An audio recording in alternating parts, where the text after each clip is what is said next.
Hi everyone, I'm Davana Robedee, the program director at the Schweinfurth Art Center. We're coming to you this week with something new. Instead of our quarantine studio visit series, we are still doing studio visits, but we are specifically highlighting our Quilting by the Lake faculty members. For those of you who don't know about Quilting by the Lake, it's an annual conference we do. Would be setting QBL up right now as I speak in normal years. So this is the first time in about over 30 years that this conference has been canceled, that we haven't done it. So we felt we needed to commemorate.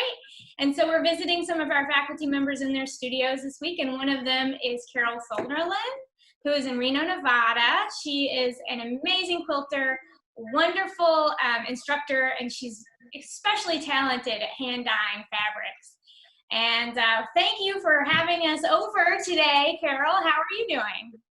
Oh, I'm pretty good. Just hanging in there like everybody else. Yeah. Yeah. So, Carol, one quick question I have for you is around like today, you would probably be prepping to come to QBL. And so what is your, all of us, we have like, I don't know if everyone knows, I have like a QBL go bag. I have some supplies. Like what's in your go bag? Like what do you take with you? What would you be doing right now to come to QBL? Oh, well, my suitcases, I have missed several in-person teaching dates by this point in time. Because I was supposed to be 2 weeks in Massachusetts, and I was supposed to then be in Wisconsin, and then I was going to come to QBL, and I have a couple more that I was planning to do this year, and all of them are getting rescheduled into next year, we hope. And yeah, so my suitcases, which I generally set up in the guest room and start filling about a week before, and I have spreadsheets for each class, all the different things, because you might think you could just pack dyeing supplies and just bring that one suitcase. But no. Every class takes different things. And so the spreadsheets are still sitting there, but the suitcases are in the garage, and I've not been gathering my go bags. But it gives me a little more time to do some other things, including thinking about doing some online teaching at some point. Not my week-long signature classes, but some smaller things that, lots of people have been requesting for a long time. So I'm taking a look at that. So hopefully we can get back to our normal next year and really get together and begin. We're going to be, it doesn't stop the creative process, right? We're still in our studios and we're we're coming up with ideas of things to do. It's a little like a roller coaster. I feel like creativity in this time is a little like a roller coaster, because some days I just feel like, oh, I can do anything. I have this time to use and I'm going to use it. And then other days I'm like, got any snacks? Maybe I need to go for a walk. And and just the creativity plummets. So it's a little up, it's a little down, but sometimes I can grab hold of that creativity and having talks and watching people do Zooms and participate with that sort of thing. In the meantime, it's helpful. I think it is. I think quilt guilds are finding out that they're liking having meetings as opposed to having no meetings. One thing that you've taught for us many times, and you used to live in upstate New York, and so you're very familiar with the Schweinfurth. You've been around for a while. But one thing I always notice that you talk about is the notion of living color. What does that mean for you? Because you say that a lot. It's like on your website and in all of your books. Like, what does living color mean for you? I think it's just almost a state of mind, because I just can't go anywhere in the world without seeing color, and really all artists experience that. But for me, it's always the first thing. It's always the thing I see first. I respond to emotionally. I get excited by. It's what inspires me.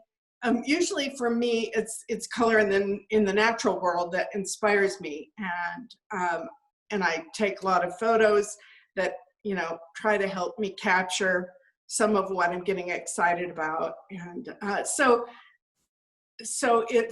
think that was when I discovered dyeing fabric, and I'd already been quilting and loving working with fabric. And then I found out that I could put color on it. It was just like, oh, this is just another way that I can live the color, because it's just exciting. So making the color is just inside me. It just love it. I just still love it, and I'm never going to get tired of it. Yeah, so tell me a little bit about your process when you approach the basis of making a quilt. Like, how does it begin for you? Does it begin with the color?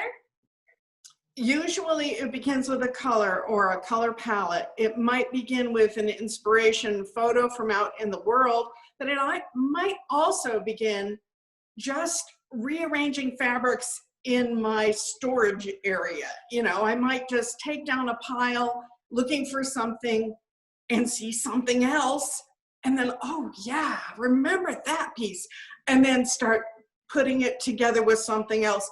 Or something might fall on the floor, and it'll just capture my attention, and then I start combining it with different things, and then, you know, the color and texture of it just inspires something. That's often the way I'll begin.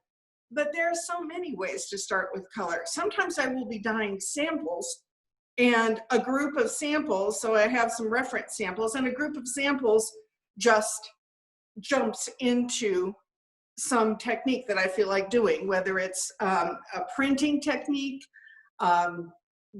stamping or stenciling or deconstructed printing with thickened dyes, or whether it's an immersion technique like perhaps shibori, or making solids.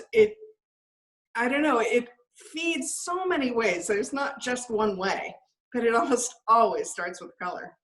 It sounds like your teaching practice inspires and sort of feeds back into the way that you make your artwork. Can you talk a little bit about that?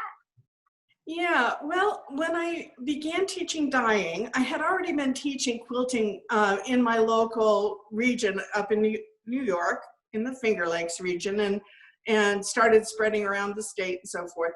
But I had a lot of requests to teach dyeing because people saw the hand dyes that I was using in my quilts and in my examples, and machine quilting and all the other things that I taught. And so I figured out how I could bring dyeing to a classroom, and I was very serendipitous dyer, and I still can be, which totally surprises a lot of people, because somehow you get known for a certain thing. But even when I was dyeing serendipitously, I liked making a sample of something to keep in like a dye notebook. So I would make the yardage that I was using for my process, whatever it was. If it was a parfait dyeing like Ann Johnston style, then I would clip off a little bit and put it in a notebook. And I just found that these samples were so useful. And then when I veered toward just using yellow, red, and blue, that was kind of a breakthrough. Ann Johnston uses yellows, reds, and blues, but she uses the pure colors, as do I. So we're really similar in that way. But I narrowed it down even more to just one yellow, one red, and one blue, and tried to see how many colors I could create from just 3. And that was very intriguing for me. And I found that the answer is a lot, 500, 1,000, and some of them, of course, are going to be very close, but then you have all the different values. And I started sharing this idea with students, and they were like, oh, this is amazing too. And so then we'd all make samples together. And so my sampling courses were sort of born that way. The idea that you can take just a few pure solid colors and just make everything you want from them. And so I've been exploring that. I am so many thousands of colors later. I've been exploring that for 20 years now, and it's still super, super fun. So it's really interesting to hear you talk about the sample notebook, because if you guys don't know about Carol's one of her classes, you come away with a notebook full of samples where you basically get this understanding of how to create a broad range of colors. And it's very precise and specific, but one thing you do mention in your description, which you addressed just now, was the serendipitousness of dyeing, where it can be, you can get to the point where you are mixing by eye. Yeah, in fact, I have a whole class that is about mixing by eye. Mm-hmm. We do just a little bit of sampling with measuring to get a sort of a framework, but just only on one day. But the rest of the week we are mixing by eye and understanding how to combine the colors, because all of these samples work equally well for mixing by eye. If you've made it and you've captured it, you have it in a notebook, you can say, oh, look at that. That was made with these 2 or 3 colors. And I can put it together and I see, oh, the proportions are kind of like that. And then you just go do it. And you don't actually have to measure anything ever again. And I have lots of students who use their sample books in that way as inspiration for how to mix a color by eye. And it's totally fun.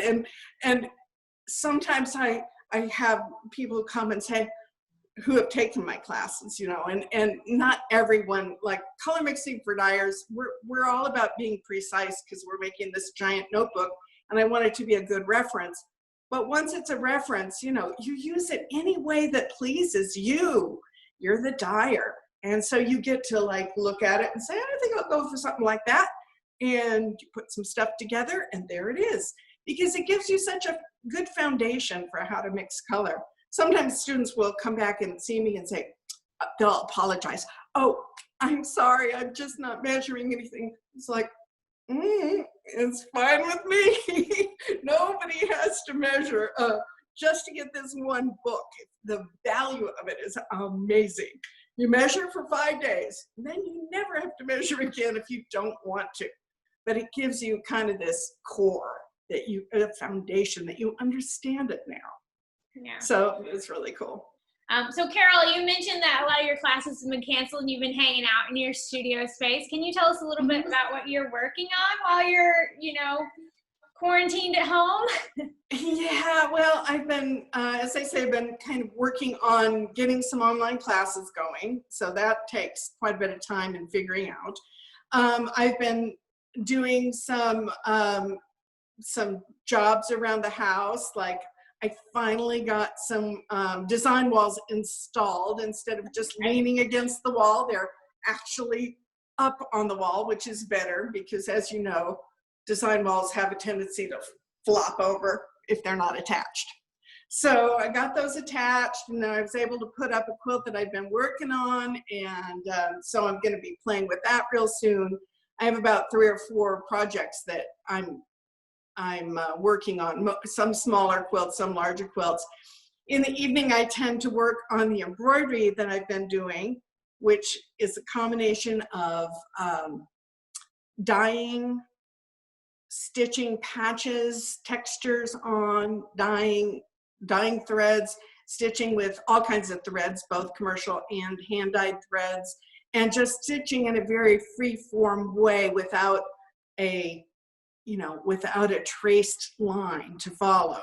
You could make a little chalk wiggle and follow that if you feel like, but I wanted to see what I could do without designing a pattern or following someone else's pattern, and just kind of do the stitching a little bit improvisationally. And that has been really, really fun and so relaxing.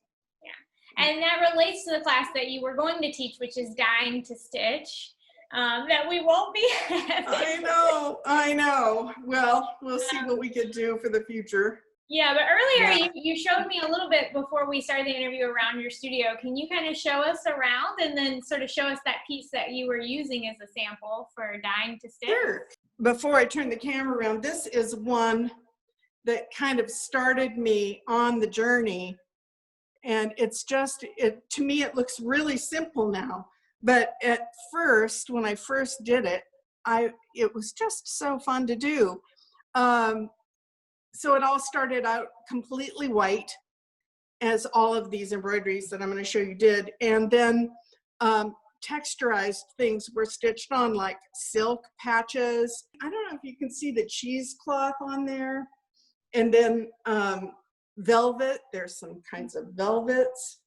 And so when you put dye on all those different fabrics, they all do dye with Procyons, but the color shifts a little, and that makes interest. And then on top of that, you can go and play with your stitches and such. There you go. Here's my working wall that I have installed now, yay, and a quilt I've been working on. And here are a couple of the embroideries. So these all, again, started out white, and then all the different kind of threads, stitches. There's some of that velvet. Look how rich that picked up the color. And then here's another one.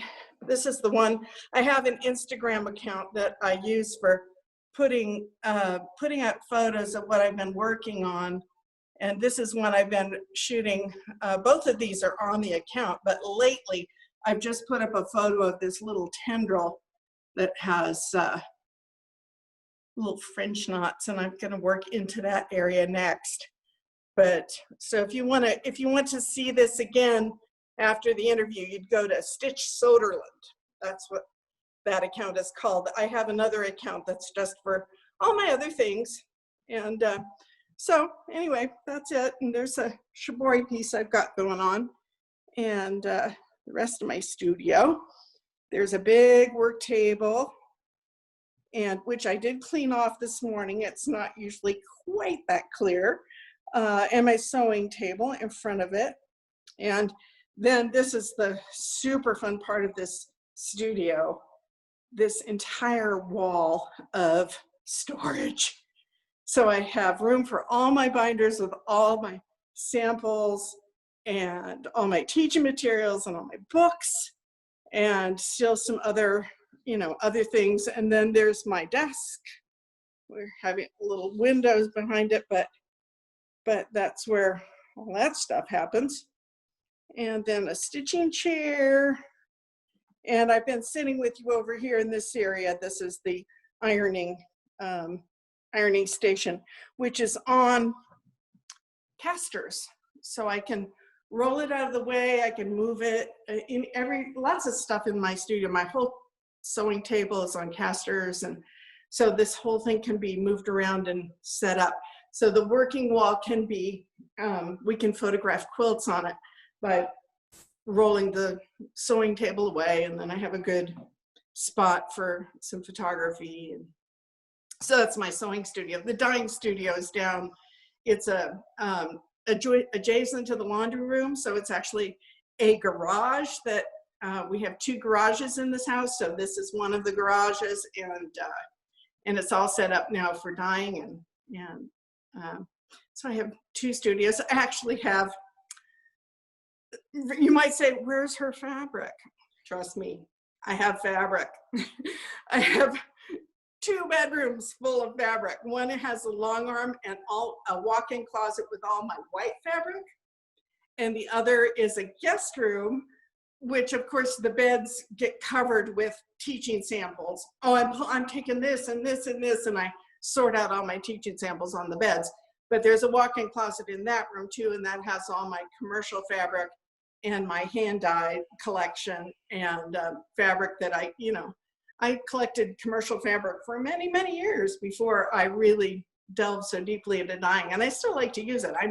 I am not a dyeing snob. Like, I do enjoy using mostly my dyed fabric, but some commercial fabric can come in and I won't kick it out if it wants to.